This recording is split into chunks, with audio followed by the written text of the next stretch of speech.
우리 선포합니다. 거룩이 힘이다. 아멘. 고발자라는 제목으로 지난주에 이어서 말씀을 살펴보기 원합니다. 우리 지난주에는 배경, 오늘 말씀이 이루어지게 된 배경에 대한 말씀을 좀 더 자세히 설명을 해드렸습니다. 예수를 만난 사람들은 사실은 주님과 함께 동행하지 못하고 각각 다 집으로 돌아갑니다.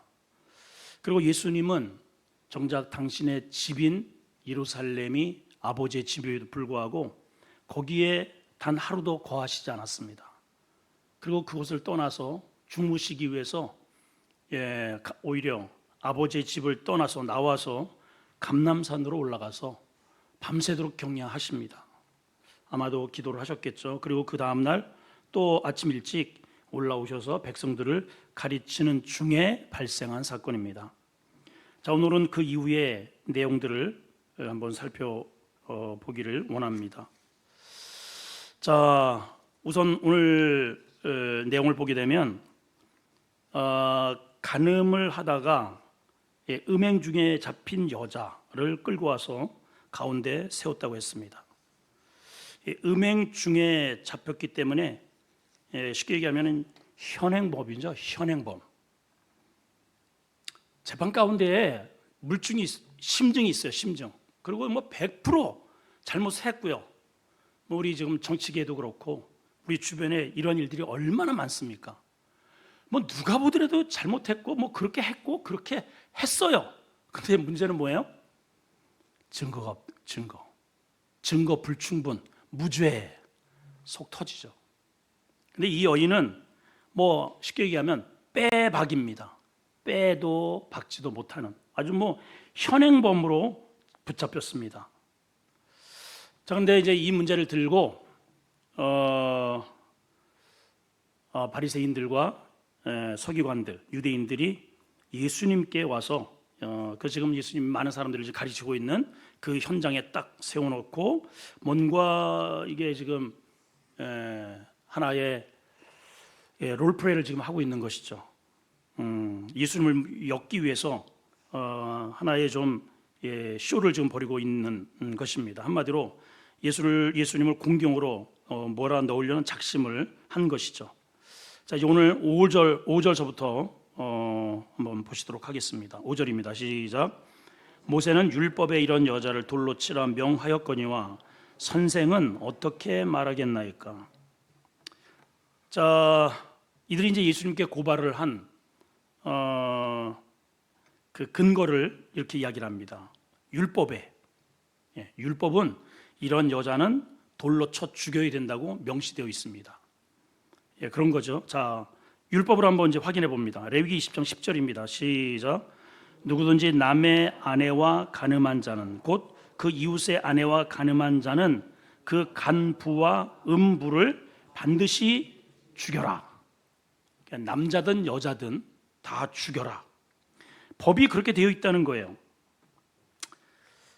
과거에 우리 민속 가운데에 향약이라고 하는 그 제도가 있었다 그래요. 향약 들어보셨죠? 일향의 약속이라는 뜻입니다. 일향의 약속. 조선시대의 향촌의 자치규약이었고 공동체의 마을의 질서를 유지하기 위해서 아주 엄격한 규범을 정해놓고 그것을 규약을 어겼을 때에는 아주 철저하게 엄벌에 처하는 그런 제도였다고 합니다. 지금 이 라오스들이 다시 말하면 자칭 하나님의 백성이고 율법을 가지고 있는 이 라오스라고 하는 이 자들이 율법을 자기들이 들고 있는 율법을 근거로 해서 율법에는 이렇게 되어 있는데 선생은 이거에 대해서 어떤 생각을 가지고 있습니까? 물어본 겁니다. 자, 이 질문은 이들이 이 질문을 던졌을 때는 속으로 쾌재를 부르는 거예요. 선생은 이 부분을 어떻게 이게 몰라서 지금 질문을 하는 게 아닙니다. 몰라서 아니면 또 예수님의 생각이 어떤 궁금해서 이렇게 하는 게 아니고 속으로 이미 쾌재를 부르고 야릇한 미소를 띠면서 너는 오늘 걸려들었어. 아주 완벽한 그냥 이러한 세팅을 올무를 넣는 것이죠. 왜 그런가? 자, 지금 이들이 들고 있는 이 질문 속에는 이렇게 대답을 해도 문제고 저렇게 대답을 해도 문제예요. 아주 심각한 두 가지의 문제가 생깁니다. 자, 예를 들어서 먼저 이 여인을 쳐 죽여라. 이렇게 되면 평소에 주님이 뭐라고 가르치셨냐면은 마태복음 5장 3절, 4절, 30절에서 48절까지 보게 되면 주님이 끊임없이 가르치신 게 용서하라고 하셨거든요. 긍휼을 베풀고 용서하라. 그게 마태복음 5장의 특별히 산산수훈의 핵심입니다. 긍휼히 여기는 자는 긍휼히 여김을 받는다. 오리로 가면은 십리를 가지고 뭐 이런 애들이 꽉 본인이 그렇게 말씀을 하셨잖아요. 또 이웃의 과실을 용서하라 하는 것이 정면 본인이 말씀을 해놓으시고 본인이 그것을 어기게 되는 그러한 꼴이 됩니다. 심지어는 창기와 세리도 용서하라고 하셨고, 특별히 사랑의 은혜의 메시아의 직분으로 이 땅에 오셨다고 하는 그 명성을 스스로 깨트리는 격이 됩니다. 다시 말하면 예수님께서 그리스도로 오셨는데 그 본질을 완전히 상실하게 되는 것이죠. 이건 큰일 날 일인 거죠. 이거. 또 율법대로 사형에 처하게 되면은 유대인에게는 죄인을 처형할 권한이 없어요. 이 당시에. 누구에게 이게 되어 있느냐? 모든 그러한 어떠한 사회적 법적인 그런 행사를 할 수 있었던 것은 로마 총독의 관할입니다. 그러니까 이 여인을 죽여라 하게 되면 율법에도 문제가 되고 로마 법에도 문제가 되는 거예요. 그러니까 반역자가 되는 것이죠. 로마에. 반대로 주님이 만약에 이 여인은 용서해라, 용서해줘라 이렇게 한다면은 더더욱 큰일이죠.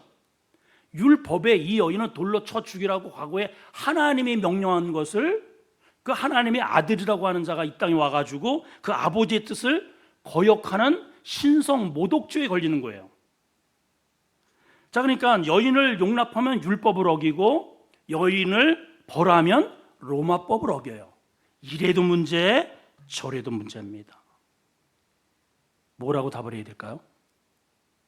참 이 사단의 간교가요, 굉장히 머리가요 비상합니다. 비상해요.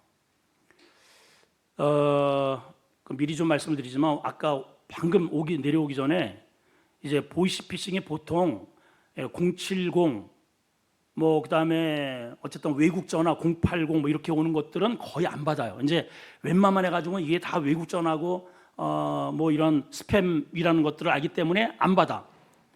그래서 지금 오늘 보니까는 내려오기 전에 뉴스를 봤더니 중국에다가 또 이렇게 사무실을 차려놓고 개집 뭐 이런 뭐 창고 같지도 않는 뭐 그런 데다가 이게 잔뜩 뭘 숨겨놓고 그들에게 어떻게 지금은 접근하면 010으로 전화를 합니다.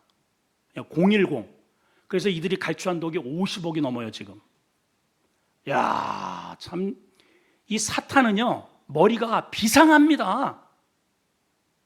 멍청한 게 아니에요 여러분. 사단의 머리가요 어마어마합니다. 멍하면 그냥 당해요. 이 간교를 하면 이 머리 굴리는 것 좀 보세요. 아주 완벽하잖아요. 이래도 문제, 저래도 문제입니다.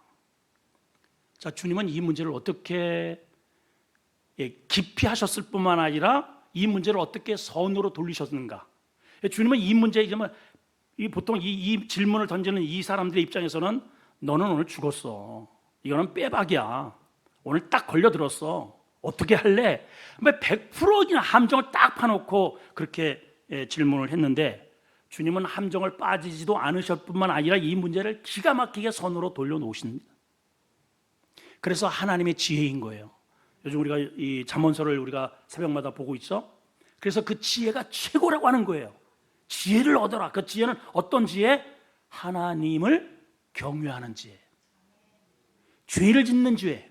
이렇게 범죄하는 지혜. 이런 쪽으로다가 머리를 돌아가면 안 되고 우리의 지혜는 어떻게 하면 내가 하나님을 경외할 수 있는가? 우리의 지혜는 그쪽으로 돌려야 됩니다. 자, 이제 그 다음에 이어지는 메시지는 이겁니다. 한번 따라할까요? 너의 시선의 방향을 돌리라. 시작. 자, 그래요. 자, 한번 6절을 이제 보십니다. 시작. 그들이 이렇게 말하면 고소할 조건을 얻고자 하여 예수를 시험함이로라. 예수께서 몸을 굽히사 손가락으로 땅에 쓰시니. 자, 너의 시선의 방향을 돌리라고 했는데 도대체 이 본문과 어떤 의미가 있는가? 자, 지금 바리새인들은 예수님을 고발하기 위해서 현장범에 잡힌, 그렇지 않아도 지금 덜덜덜덜 떨고 있는 이 여인을 끌고 와서 자기들의 목적을 이루기 위한 수단으로 사용하고 있음을 보게 됩니다. 자, 그런데 이제 주님이 이들은 이제 예수님의 어떤 뭐라고 이제 답변을 기다리고 있는 거죠. 아마 죽여라, 한다면 용서해라, 뭐 이렇게도 걸리고 저렇게도 걸립니다. 그런데 주님은 이렇다 저렇다 말씀을 안 하시고 갑자기 몸을 굽히셔서 쭈그리고 앉아가지고 땅바닥에다가 뭐라고 쓰십니다. 자, 우리 사람들의 관심은, 저도 이런 질문을 많이 받아요. 목사님, 예수님이 엎드려가지고 무슨 말씀을 쓰셨을까요? 자, 지금 이제 상황을 보세요. 자, 지금 사람들이 이렇게 지금 가르치고 있었던 사람이 앞에 있고, 갑자기 현장범에서 음행을 하다가 가는 여인을 끌고 와가지고 갑작스럽게 이러한 엉뚱당통한 이러한 질문을 예수님에게 던집니다.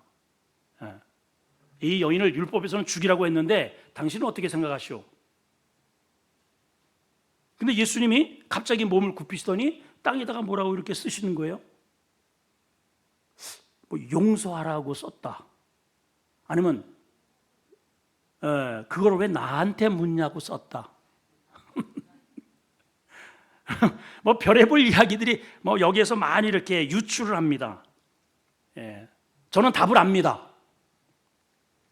알려드려요? 궁금해요? 가져오셨죠? 정답은 뭐냐? 모른다. 모른다가 답이에요, 여러분. 모른다. 성경에 얘기를 안 했잖아요. 여기서의 포커스는, 여기서 핵심은 예수님이 무엇을 쓰셨느냐가 중요한 게 아니라는 거죠. 만약에 그 글자가 중요했으면 이 성경에다 딱 기록을 해놨겠죠. 자, 그러면 지금 이렇게 질문을 했는데 대답 대신 주님이 앉으셔서 뭐라고 바닥에다 뭐라고 글자를 쓰셨단 말이에요. 자, 여기서 굉장히 중요한 게 뭐냐면은 지금까지 이 많은 사람들이 갑자기 이 여인에게 집중하는 거예요. 저런 창기 같은 저런 여자는 돌로 쳐 죽여야지. 아니, 이 시대가 어떤 시대인데 세상에, 아니 지하비를 놔두고 바람이 나가지고 현행범으로 걸렸단 말이야. 당연히 죽어야지. 그래서 전부 시선이 여인에게 다 쏠려 있습니다. 바리새인도 사두개인도 거기 예수님이 지금 은혜를 잔뜩 받고 있었던 갑자기 그 여인에게 꽉 쏠려 있어요. 근데 주님이 대답 대신 쭈그려 앉아서 뭐라고 이를 쓰시면서 그 시선이 주님에게 가고 있단 말이에요. 주님이 뭐라고 쓰시는지 몰라도 어쨌든 주님이 쓰시는 그 내용에 시선을 가게 해 놓으신 거예요. 자, 지금 이 분위기가 어때요? 이들은 아예 대놓고 지금 주님과, 쉽게 얘기하면 속된 말로 예수님과 한판 맞짱 뜨기 위해서 온 거예요. 이 권투로 만약에 비유를 한다면은 이들은 아예 그냥 마우스피스를 딱 끼고 글러브를 끼고 아주 그냥 이게 턱바지를 딱 끼고선 잔뜩 가드를 올리고 우리하고 한번 붙어보자. 당신이 하나님의 아들이라고 하는데 어디 한번 우리 이런 환경에서 당신이 이길 수 있는지, 빠져나갈 수 있는지 해가지고 코너에 몰고선 그냥 마저 덤벼 들고 있단 말이에요. 근데 주님은 그러한 불필요한 맞대응을 피하시고요. 피하시고, 우리 같으면 이런 상황에서 그렇게 안 하죠.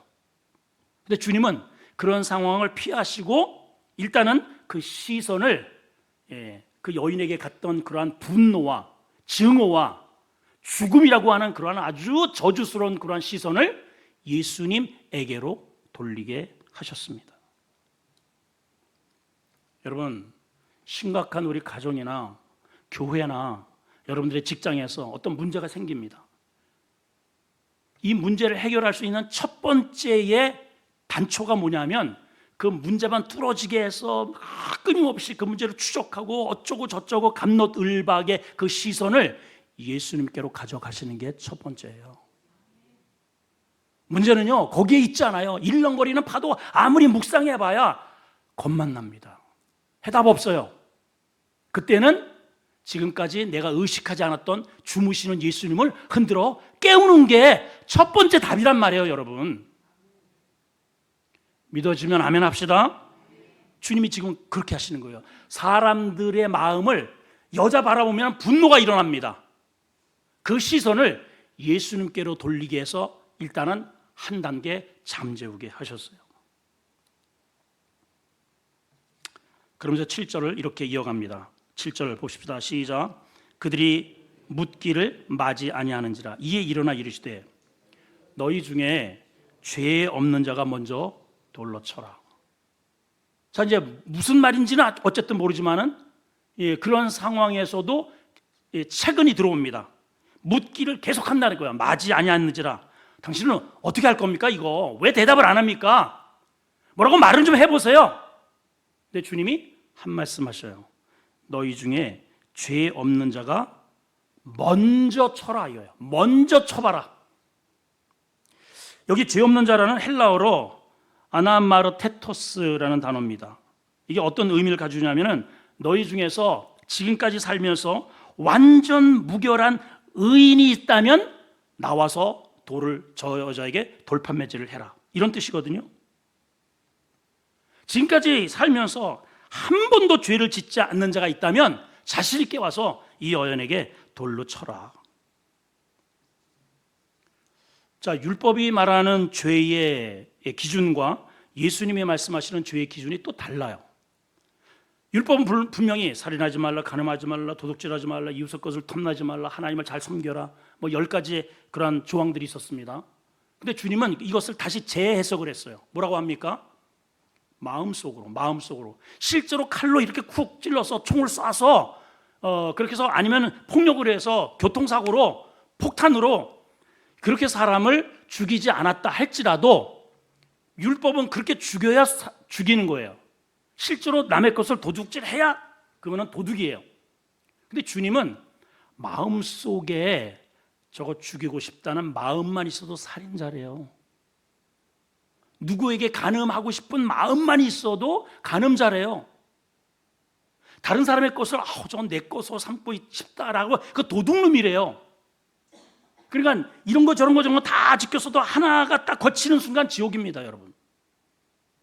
그러니까 이러한 예수님이 법으로 세워놓은 이러한 기준에 걸려들지 않을 사람이 우리 중에 이 지구상에 그 통틀어서 여기에 자신 있는 사람이 누가 있겠습니까? 속세를 떠나서 오로지 자신을 참회하고 참선했던 석가모니도 그 죄업 때문에 속세를 떠났고, 우리나라의 그 가장 유명했던 성철스님이라고 여러분 기억하실 거예요. 그 돌아가시기 전에 한 말씀 했다 그러잖아요. 내 죄업이 수미산보다 높도다 라는 말을 하셨대요. 수미산이라는 것은 이 지구상에 있는 산이 아니고 가상의 산입니다. 그러니까 이 산이라고 하는 산 중에 제일 높은 산, 그 자기의 뒤를 돌아보니 그렇게 죄업이 수미산보다도 많구나, 내 죄업이. 그거 깨닫고 해결 못하고 죽었어요. 그렇죠? 그렇게 훌륭한 분도 그렇게 죄가 많은데 그렇게 훌륭하지 않는 우리들은 말할 것도 없죠, 여러분. 말할 것도 없어요. 말할 것도 없어요.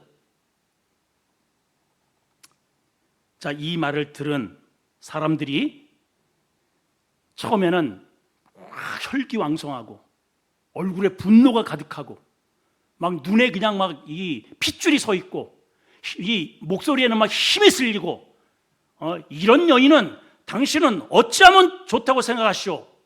당연히 답을 가지고 그렇게 대들었는데 예수님의 말씀을 딱 듣는 순간 고개를 떨구고 그 입술을 닫고 한 명씩 한 명씩 자리를 뜨더라는 겁니다. 자, 우리는 여기에서 생각할 것이 하나 있습니다. 그게 뭐냐? 시점의 시각. 사람들이 바라보는 시선입니다. 처음에는 가늠한 이 현장에서 잡힌 가늠한 여자들을 전부 다 예수님에게 지금 예배를 중간에 드리다 말고도 전부 그 연을 쳐다보고 세상 사람들이 다 그 연을 쳐다봅니다. 근데 예수님은 당신의 그 행동을 통해서 자신을 바라보게 하십니다.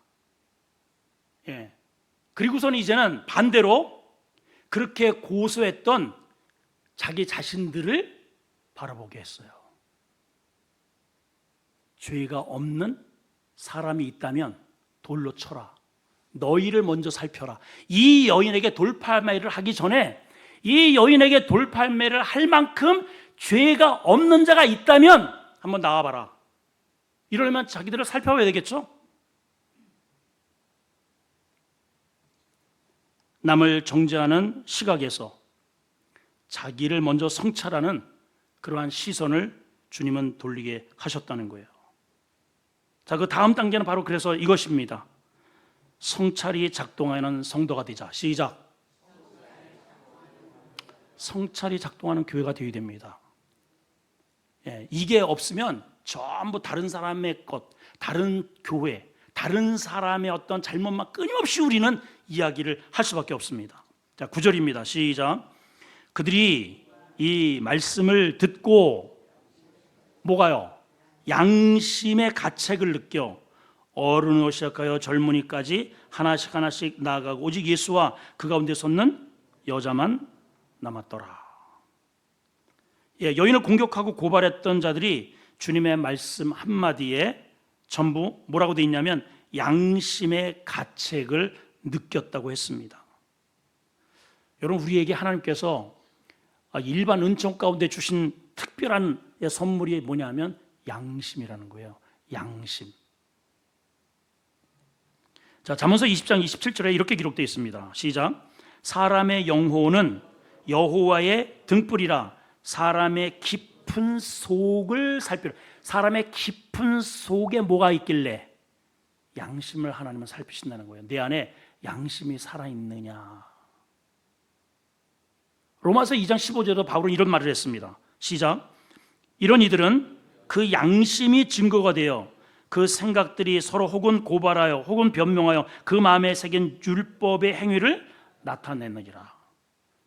여러분, 뭐 다른 것 몰라도 부부 간에도 서로에게 양심이 살아있으면 서로 존중하고 배려하고 사랑합니다. 우리 과거의 어른들은요 진짜 양심이 없었어요. 그냥 뭐 곰방대 하나 타짜고 하면은 전부 안방에 앉아가지고 얘야 물 떠와라, 여보 밥, 여보 뭐, 여보 그 위에 있는 거, 여보 잿더리, 저 운목에 앉아가지고 꼼짝도 안 하고 시키기만 해. 양심에 털났어. 야, 전에 제가 한번 말씀을 드린 것 같아요. 우리 교회를 그때 짓기 전인지 막 지을 때인지 이제 우리 주차장이 이제 없으니까 바로 옆에다가 이제 차를 대놓고 어쨌든 정리를 좀 하고 있는데 바로 그 위층에 이렇게 보이죠. 이제 이렇게 저녁 좀 됐으니까 불을 켜놨더라고요.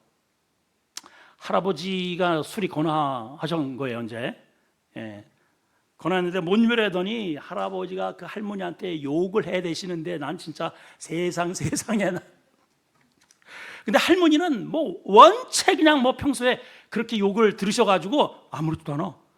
내가 그냥 심정이 벌렁거리고 주여 아버지 이게 웬일이야. 내가 놀라고 그 할머니는 아유 뭐 물 떠다 드려요?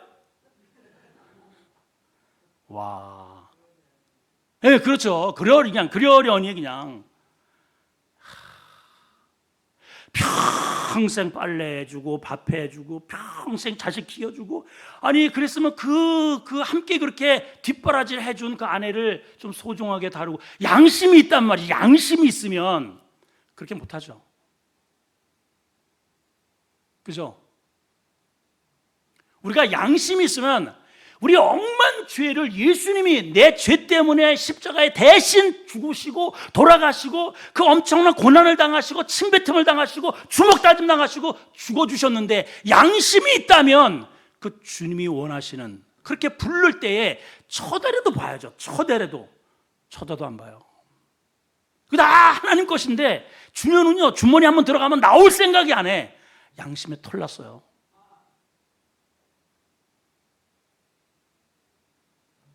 그래도 이들은 양심이 조금 있네요. 양심이. 바울은 이렇게 이야기합니다. 디모데전서 1장 19절에 자, 한번 읽어볼까요? 이 양심이 사라진 자는 어떤 상태로 했는지를 이렇게 이야기합니다. 시작. 믿음과 착한 양심을 가져라. 어떤 이들은 이 양심을 어떻게요? 버렸고 그 믿음에 관하여 파선하였느니라. 예, 배가 깨졌다는 거예요. 이거 어떻게 할 거예요? 배가 깨진 상태에서 거친 파도를 갈 수도 없을 뿐만 아니라, 양심이 이미 죽은 자는 이미 그 상태로 삶이 죽었다는 뜻이죠. 그래서 착한 양심을 가지라고 권면을 하는 것입니다. 깨끗한 양심을 가지는 비결을 세 가지만 여러분에게 소개를 합니다. 첫째는 따라할까요? 양심의 표준은 그리스도. 시작. 우리가 닮아야 할 양심의 표준이 뭐냐? 그리스도를 닮아야 됩니다. 우리가 닮아야 할 분은 예수님이에요. 예수님. 인간의 양심은 그 사람의, 내가 닮고자 하는 그 존재의 가치관과 세계관에 영향을 받게 됩니다. 당연히 그렇죠. 예를 들어서 공산주의, 사회주의, 공산주의의 가치관은 유물사관입니다. 물질이 최고예요. 물질.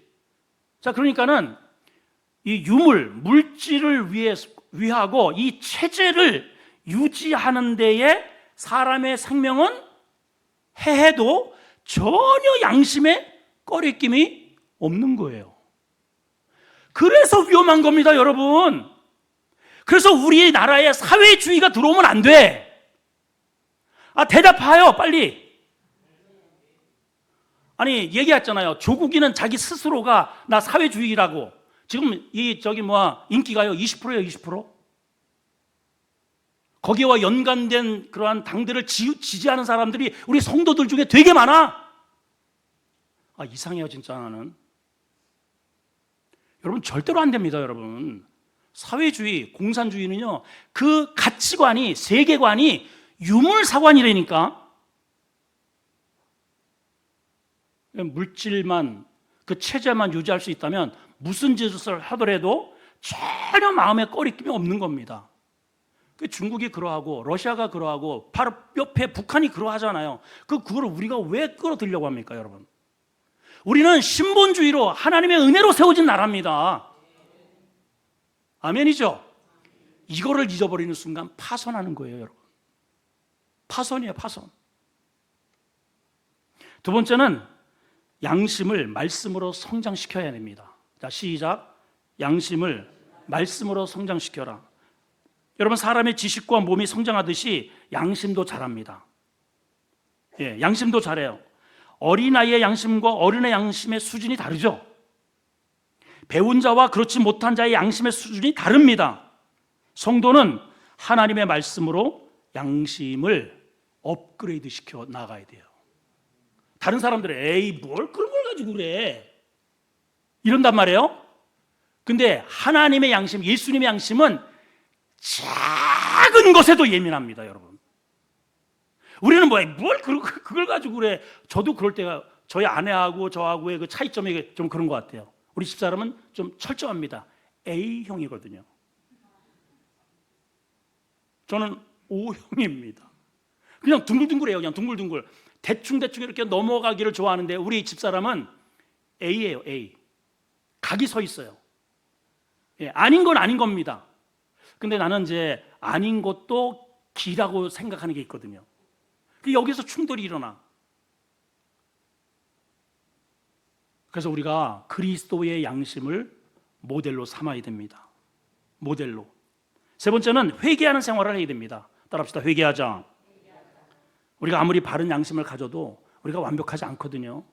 실수합니다, 여러분. 다 실수하잖아요. 다 넘어집니다. 완벽하게 사는 사람이 누가 있겠어요? 문제는 그렇게 실수했을 때 문제는 뭐냐? 회개하는 자리가 있느냐 하는 거예요. 예. 그런 것들을 그냥 쉽게 뭘 그런 거 가지고 다 그러는데 뭐 이게 회개를 안 하잖아요. 그러면 점점 이게 무뎌지고 화인 맞은 것처럼 감각이 없어집니다. 그러면 죄에 대해서 쉽게 마음의 문을 열어요. 그러면 마귀가 우리에게 쉽게 들락날락하면서 못된 짓을 나를 통해서 이루게 한단 말이에요. 자, 디모데전서 4장 1, 2절을 한번 통해서 확인합니다. 자, 시작. 그러나 성령이 밝히 말씀하시기를 후일에 어떤 사람들이 믿음에서 떠나 미혹하는 영과 귀신의 가르침을 따르리라 하셨느니 자기 양심이 화에 맞아서 외식함으로 거짓말하는 자라. 귀신의 가르침을 따른다는 거예요. 이 화에 맞게 되면. 그래서 우리 양심이 늘 말랑말랑해야 됩니다. 예, 예민하게 작동할 수 있어야 됩니다. 여러분, 양심은 하나님의 음성을 듣는 영혼의 스피커라고 책에 기록되어 있더라고요. 양심이 무뎌지면 말씀이 안 들려요. 말씀이 울림이 되어야 됩니다. 작은 미세한 소리에도 내 심령에 고동이 쳐서 울림이 되어서 그것이 하나님 앞에 두려움으로 다가와야 우리 하나님을 경외하게 되고 죄에서 떠나가게 되고 그래야 거룩으로 나갈 수 있단 말이죠. 거룩이 힘이에요, 여러분. 거룩이 파괴되면 그냥 마귀 놀이터가 되는 것입니다. 자, 오늘 마지막에 제목은 이것입니다. 한번 따라합시다. 나도 너를 정죄하지 않노라. 시작. 자, 큰 소리로. 이게 굉장히 중요한 메시지입니다. 시작. 나도 너를 정죄하지 않노라. 자, 10절 11절을 봅니다. 시작. 예수께서 일어나사 여자 외에 아무도 없는 것을 보시고 이르시되 여자야 너를 고발하던 그들이 어디 있느냐? 너를 정죄한 자가 없느냐? 대답하되 주여 없나이다. 예수께서 이르시되 나도 너를 정죄하지 아니하노니 가서 다시는 죄를 범하지 말라. 자, 지금 일대 여기 바리새인과 이 사람들 해가지고 대체적으로 보게 되면 1대 적어도 한 50, 100, 200 이 한 여인을 공격하기 위해서 1대 50, 1대 100으로 둘러싸여 있었어요. 여인을 공격합니다. 죽이라고 합니다. 이 사회에서 매장해야 된다고 그렇게 정죄를 합니다. 근데 예수님의 한 말씀에 그렇게 정죄하던 사람들이 다 떠나고 이 여인과 예수님과 1대1로 서게 돼요. 여러분, 이 순간이 굉장히 중요한 순간입니다. 여러분들이 직장이든 가정이든 여러 사람과 부딪힘 속에서 교회도요, 처음에는 이 교회에 뭐 몇 명이 나온다. 이 교회에 뭐 100명이 나오고 새벽에도 100명이 나오고 주일날 뭐 200명이 나오고 300명에도 어느 교회는 500명이 나오고 그래서 이 교회는 어떠고 저쩌고 그러한 군중 속에서 이제는 여러분들이 그 사람들이 다 떠나도 나와 주님과 1대1로 마주설 수 있는 관계가 되셔야 돼요, 여러분. 이게 중요한 거예요. 그 많은 사람들이 뭐 나하고 뭐 어쩌다는 겁니까, 여러분? 자, 주님이 이제 물으십니다. 여자여, 너를 고발하던 그들이 어디 있느냐? 너를 정죄하는 자가 없느냐? 질문을 하셔요. 뭐 여자가 사실은 유구무원이죠. 무슨 말을 하겠어요? 현장 범인데. 근데 자기를 정죄하던 자들이 스스로 여기 아주 묘한 표현이 있습니다. 주님이 이렇게 수그려서 글씨를 쓰는 것을 2번 하셨다 그랬어요. 자, 여기 문맥적으로 가만히 보면은 여기에 기가 막힌 메커니즘이 있어요. 처음에는 이렇게 예수님을 고발했던 이들을 진정시키기 위한 시선을 피하셨습니다. 그리고 뭐라고 쓰는데 계속 뒤에서 막 쏟아냅니다. 그리고 이제는 그 군중들을 향해서 주님께서 2번 다시 질문을 받으셨을 때 다시 몸을 굽혀 손가락으로 땅에 뭔가를 쓰십니다. 왜 이런 텀을 두실까요? 이렇게 한번 텀을 두시고 또 텀을 두십니다. 주님의 말씀을 받은 그들의 결단과 행동을 주님께서 기다리시는 거예요. 여러분, 주님께서 오늘 저를 통해서 여러분들에게 메시지를 던지십니다. 우리 그냥 떠나면 안 됩니다. 주님은 여러분들의 주님의 말씀을 듣고 어떤 결단을 요구를 하신단 말이에요. 다시 쓰는 동안에 그들이 말씀을 듣고 양심의 가책을 느낄 때까지 주님이 기다리신 거죠. 이해가 되셔요? 자, 그리고 이제 여인과 마주하게 된 겁니다. 이 순간을 기다리신 거예요. 정죄한 자가 있느냐? 예. 여러분, 이 여인에게 있어서 이 순간이 얼마나 그 마음 가운데 안도감이 있겠어요. 여러분들 그 여인의 심정이 한번 되어보세요. 그 여인이 바로 나라고 생각을 하시고 주님과 마주하는 그러한 순간으로 여러분들이 한번 그 현장으로 한번 가보세요. 방금 전까지 여인은 현행범이에요. 현행범. 바들바들 떨어야 했고 모멸감에 온몸을 떨어야 했고 오면서 또 서 있으면서 내가 이 자리가 나의 인생의 마지막이 되겠구나, 내가 돌에 맞아 죽겠구나 이러고 있었지 않겠어요? 근데 예수님은 그러한 모든 사람들이 저 여인은 전부 돌에 맞아서 죽어야 된다고 하는데 유일하게 주님만이 내 편이 되셔서 나를 적극적으로 보호하시고 변호해 주시고 내 편이 되어 주시더라는 거예요. 그렇죠. 그동안에 이 여인이 끌려올 때까지는 자존감이 제로입니다. 제로. 마음이 얼음장입니다. 근데 예수님이 그 여인에게 다시 온기를 불러 일으키고 계셔요. 예배란, 여러분 우리가 예배를 드리잖아요. 예배란 이런 시간이에요. 올 때는 얼음장 같고 마음이 굳어져 있고 이런저런 피해의식으로 속상하고 말 한마디 할 수 없고 고개 숙이고 왔을지라도 예수님의 말씀을 듣고 오늘 이 예배를 듣고 다시 우리의 정체성과 나의 자존감을 회복해서 나를 사랑하시는 주님을 만나고 두 주먹을 불끈 쥐는 시간이 예배 시간입니다. 여러분, 그런 은혜가 있기를 축복합니다. 예, 여러분 주님을 만나면 있음이 없음이 되는 거예요. 뭐가 있음이에요? 자, 여기 대답하잖아요. 너를 정죄하던 사람이 있느냐? 조금 전까지 많았잖아요. 많은 정도가 아니라 다예요. 다예요. 나를 정죄한 자가 다예요. 사회에 나가도 누구도 나를 인정하지 않습니다. 아유, 저런 성질도 못 되고, 아유, 저런 괴팍하고 어쩌고, 배우지도 못했고 뭐 어쩌고 저쩌고 인정하지 않았던 이 사회 주변 사람들. 근데 주님만이 나를 용납해 주셔요. 주님만이 나에게 따뜻한 온정의 메시지를 던져주십니다. 사람들 다 나의 죄만 봅니다. 죄. 저 사람은 저서 어쩌고, 저 사람은 저래서 어쩌고, 저 사람은 저래서 어쩌고, 전부 다 정죄 모드입니다. 근데 예수님의 그 한 말씀에 다 떠나갑니다. 그리고 주님이 질문하셔요. 너를 그렇게 고발하던 자가 있느냐? 여인이 뭐라 그래요? 없나이다. 따라합시다. 없나이다. 여러분 이렇게 주변을 보세요. 제가 질문합니다. 여러분들을 정죄하는 자가 있습니까? 있어요? 없어요? 다시요. 여러분들을 정죄하는 사람이 있습니까? 없나이다. 주님을 만나면요, 나의 심각한 문제가 없음이 됩니다. 그러면 이제 목사님 자유롭게 죄를 져도 되네요. 이단 엽착이라요. 이것을 이단 엽착이. 그것은 잠시 후에 우리가 한번 결론으로 살펴보고, 예, 그래서 주님이 이런 말씀하셔요. 나도 너를 정죄하지 않노라.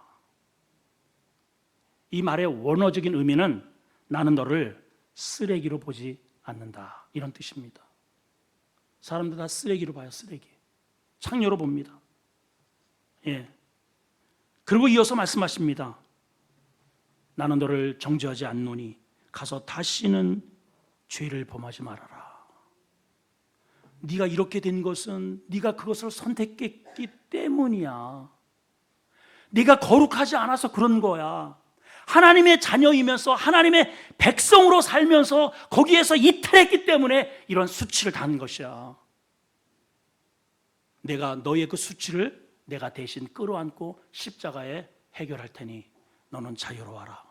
조건은 다시는 죄를 짓지 마라. 바로 앞에서 예수님께서 베데스다 연못가에서 38년 된 병자를 고치시죠. 예, 베데스다 긍휼의 집, 자비의 집이라고 했습니다. 그런데 거기에는 전혀 자비도 없죠. 예, 긍휼이 어디 있습니까? 내가 먼저 뛰어들어가야 되는데. 주님이 실제로 긍휼의 자비의 주인이 되셔서 그 오래 묵은 그 사람을 치료해 주십니다. 그리고 치료하시고 이런 말씀을 하셨어요. 자, 요한복음 5장 14절 다시 한번 그때의 말씀을 한번 되뇌겨 봅니다. 시작. 그 후에 예수께서 성전에서 그 사람을 만나 이르시되 보라, 내가 나았으니 더 심한 것이 생기지 않게 다시는 뭐 하라고요? 죄를 범하지 마라. 여러분, 교회 와서 은혜 받고 새 힘 얻고 거듭나고 하나님의 소망을 받았다면 과거로 돌아가지 말아야 됩니다. 여러분, 우리 회복되면 이 병 들었습니다. 은혜로 이제 회복이 되었어요. 이제 살만하다. 과거로 돌아가 버려요. 여러분, 이 메시지 속에서 우리에게 주시는 굉장히 강렬한 메시지가 있어요. 바로 여기에 나타나는 등장하는 이 여인은 누구를 대변하냐? 우리를 대변하는 거예요. 우리. 다른 사람이 아니에요. 우리예요. 현행범. 여러분, 세상은요 딱 두 종류입니다. 죄를 짓고 들킨 자와 죄를 짓고 안 들킨 자. 그래서 모든 사람의 죄를 범하였음에 하나님의 영광에 이르지 못한다 그랬어요. 근데 세상은 이렇게 삽니다. 자기도 죄를 졌는데 들키지 않았을 뿐입니다. 그런데 들킨 자를 위해서 예의 나쁜 니은여 예의 돌에 맞아 죽일, 얼마나 정죄를 하는지 몰라요. 우리가 저를 비롯해서 그런 것 같아요. 반면에 들키면 저 사람은 죄를 졌고도 들키지 않아서 지금 당당하게 지금 걸어가는데 그 한마디 때문에 고개를 푹 숙이고 자존감이 상해지고. 사실은 여러분, 이 두 사람 다 예수님을 만나야 할 사람이에요. 위에서 사람들이 다 뿔뿔이 흩어져 자기 집으로 돌아갔다 그랬죠? 주님을 만났지만 이 주님이, 예수님이 어떤 분인지를 모르니까 만나고 집으로 그냥 가버린 겁니다. 예수님은 현행범으로 잡힌 이 여인을 비롯한 저와 여러분들의 죄를 대신 담당해 주시고 돌에 맞아 죽어 주시기 위해서 이 땅에 오신 분이에요. 믿어주시면 아멘. 그래서 그분만이 유일하게 나는 너를 정죄하지 않는다라고 말씀을 하실 수 있는 것입니다. 자, 오늘 여기서 저는 몇 가지 질문을 한번 던지고 싶어요. 자, 이 이후에, 첫 번째는 이 이후에 이 여인은 어떤 삶을 살았을까? 성경은 나오지 않아요. 모든 사람들이 자기를 죽어야 된다. 사실은 이 여인은 이 자리가 무덤입니다. 근데 주님을 만나고 나서 이 자리가 거듭난 자리가 되었어요. 다시 제2의 인생을 살아가는 겁니다. 우리도 사실은 우리의 죄가 하나님 앞에 드러내는 순간 우리는 그때 죽은 몸입니다. 저도 지금까지 오면서요, 그때 죽었을 뻔했고 그때 죽었을 뻔했고 그때 이게 한두 번이 아니야. 한두 번. 뭐 강가에서 늘 살았으니까 물에 빠져 죽기도, 뭐 헐떡헐떡하다가 건져 맞고, 얼음 썰매 타다가 빠져가지고 허부적 되기도 하고요. 오토바이 타다가 그냥 정면으로 막 그냥 세리 하다가 죽을, 한두 번이면 그때 이미 나는 끝났어요. 이미 한두 번이 아닙니다. 저는요 덤으로 사는 거예요. 덤으로. 주님의 은혜로 덤으로 살고 있는 거예요. 어떻게 살아야 될까요, 여러분? 어떻게 살아야 될까요? 이 여인은 분명히 그 주님의 말씀 따라서 성결하게 믿음으로 주님을 믿고 끝까지 무덤에까지 찾아왔을 거예요. 마가 다락방의 기도의 여인이 되었을 겁니다. 분명히 이 여인은 천국에 가면 만날 수 있을 것입니다. 저는 확신해요. 또 한 가지, 이 여인을 정죄했던 사람은 그러면 어땠을까? 어땠을까요? 모르긴 해도 바라바는 놔주고 예수 죽여라, 그 무리 속에 끼어들어 있었을 것 같아요.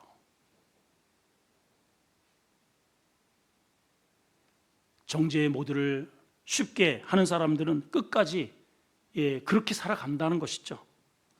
자, 이 두 사람의, 이 두 부류의 그러한 예수님을 만나는 과정을 보게 되면 이 여인을 끌고 올 때에 이 바리새인과 사두개인들은 당당했습니다. 머리를 빳빳이 들었습니다. 얼굴에 핏기가 서리고 무서울 게 없었습니다. 근데 주님을 만나고 돌아갈 때에는 고개를 푹 숙이고 돌아갑니다. 반면에 여인은 끌려왔습니다. 고개를 들지도 못합니다. 말 한마디도 하지 못합니다. 근데 예수님을 만나고 나서는 다시 고개를 들게 되었어요. 핏기가 돌아요. 얼굴이 발가스름하게 생기가 돕니다. 죄산 받습니다. 은혜를 받고 돌아갑니다. 여러분, 우리는 어느 부류에 속해야 될까요? 오늘 이 본문의 결론은 이것입니다. 예수님이 누구신가? 오늘 본문의 주인공은 이 사람을 끌고 현행범으로 잡아온 사람도 아니고 여인도 아니고, 오늘의 주인공은 예수님이 누구이신가 하는 거예요. 우리와는 격이 다르죠, 여러분. 격이 달라요. 결이 다르고 격이 달라요. 거하시는 그 스테이트가 달라요. 완전히 달라요. 우리 주님은 사랑의 화신입니다. 어떠한 죄도 우리를 용서해 주시는 긍휼의 하나님이에요. 그래서 우리가 이 자리에 있을 수 있게 된 것이죠. 여러분들이 오늘 교회 한번 나가보자, 내 의로 가지고 나온 것 같지만 절대로 아닙니다. 하나님의 은혜예요. 우리가 이것을 꼭 기억을 하셔야 됩니다. 오늘 현행범으로 끌려온 이 여인, 나예요, 나. 그런 내가 오늘 긍휼이 한없으신 예수님을 만나고, 우리가 올 때는 고개 숙이고 왔지만 여러분들이 나갈 때에는 그 주님의 은혜로 얼굴이 펴지고 다시 두 주먹을 쥐고 용기를 가지고 세상에서 그 주님의 내게 주시는 그 에너지를 발산하라고 주님께서 오늘 우리에게 은혜를 주시는 겁니다. 쓸데없이 욕정을 채우는 삶을 살지 말고, 부끄러운 짓 하지 말고, 하나님 앞에 올 때 고개도 들지 못하는 그런 삶을 제발 좀 살지 말고, 이제 하나님이 주시는 우리의 이 에너지를 하나님의 영광을 위해서 거룩한 삶을 살아라. 이것이 오늘 우리 주님이 우리에게 주시는 메시지입니다. 이런 은혜가 있기를 축원합니다. 기도하겠습니다. 하나님, 우리가 들키지 않았을 뿐이지 오늘 현행범으로 걸린 여인과 다를 바가 없습니다. 우리도 간음자입니다. 우리도 도둑입니다. 살인자입니다. 강도입니다. 하나님 아버지, 그러한 우리를 주변에서는 놔두지 않습니다. 그런 사람을, 그러한 우리의 모습을 바라보면 끊임없이 우리를 하나님 조리돌림을 해버립니다. 그러나 그러한 나를 주님은 용납해 주셨습니다. 그러한 나를 받아주셨습니다. 끌어안아 주셨습니다. 용서해 주시고 대신 주님이 죽어주셨습니다. 우리가 양심이 있다면, 주님, 우리가 정말 양심이 있다면 그 주님을 위해서 우리의 시간을, 우리에게 주어진 하나님의 재능을, 물질을 우리 하나님의 영광을 위해서 드리는 것이 마땅하지 않겠습니까? 아마도 이 여인은 그렇게 살았을 것입니다. 하나님, 오늘 이 말씀을 제3자의 입장에서 듣는 우리 성도들이 오늘 여인의 심정이 되어 용서받고 감사함으로 우리의 남은 삶 여인처럼 그렇게 순결을 지키고 우리 하나님께 영광 돌리는 거룩한 인생 살게 해 주시옵소서. 예수님의 이름으로 기도합나이다.